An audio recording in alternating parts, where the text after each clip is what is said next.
Hi, I'm Peggy Beauregard. We are the Real Estate Matchmakers. We match cash to deals and deals to cash. We save you time and you make money because the deals come to us and the returns go to you. And I wanted to just throw a little thought out there. I don't know if you've ever thought about that.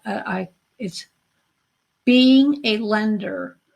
And being a lender is the opposite of when you buy a house, you go to the bank and you get a mortgage. In this case, you are the bank. People come to you and you lend them the money. And just a thought, think about it. Actually, that's how I got started. Was I started doing small loans, and I had 5-year notes on them, and I got paid regularly, and I got principal and interest, which means I got part of my money back with every payment of the principal I lent plus the interest due on, which is the same as the way you pay your mortgage on your home if you happen to be a homeowner, or paying on a car, or any kind of loan you have. Usually you pay the principal and the interest. Some people do like to do interest only payments because that is a smaller payment for them. And then when they get ready, like if you were working with a rehabber, then they could, when they sell the property, they'll give you all your principal back. So what I wanted to really talk to you about is how you could do this. So first of all, the principles are you have, depending on what state you're in, a mortgage or a trust deed. And the mortgage or the trust deed depends on what state you're in. So California, and I think there's 10 or 20 states that are trust deed states. And then the rest of the states are mortgage states. And what you need to know is if you have to foreclose, what the rules around that are. And I'm not going into that. The trust deed or mortgage is recorded, so you are secured with the property. So if whoever borrowed the money doesn't make payments to you, you could go through a foreclosure process, and now you own the property. What you do get also is called a promissory note. And if you bought a home, you also signed a promissory note, and it says, "I promise to pay you."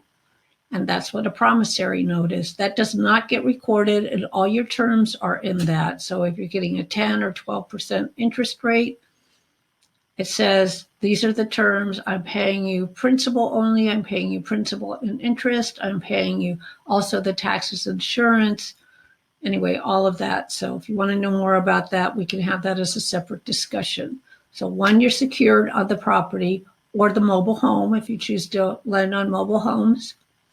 They're usually attached to the ground also. There could be long-term, which you have to decide what long-term is for you. And there are short-term, and usually what we call flippers or rehabbers. They're usually 6 months to 9 months. Developers are usually 18 months to 24 months because you might want to be a lender to a developer, and they're building 40 to 60 condo complexes, or they're building apartment complexes. So they're doing bigger deals. They need more money. They will hold you as a lender, or they could make you a partner. Basically the same thing. And then your interest rate. So when you're a lender, you're a private lender. You're not an institution. You're not going to charge institutional rates. You're going to charge a higher rate because you're private. I have a cousin who has a carryback note right now. He's getting 6% on a $250,000 note,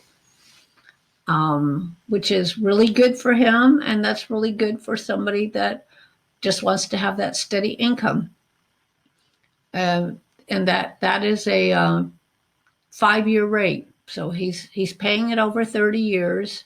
But the rate is, he has to pay that off in 5 years. So that means he needs to do a refinance. So actually, if you're looking for any loans, let me know. I'll see if I can direct you to people that want to borrow and would like to prefer to use a private party. And then there's your IRA. So your IRAs or your 401ks, self-direct, can be lenders. That's one way you can use your money. It can come out of your savings account. And the advantage of using an IRA is there are no taxes due on the interest you're making. And if you're privately holding your notes, then you do have to pay taxes on your interest.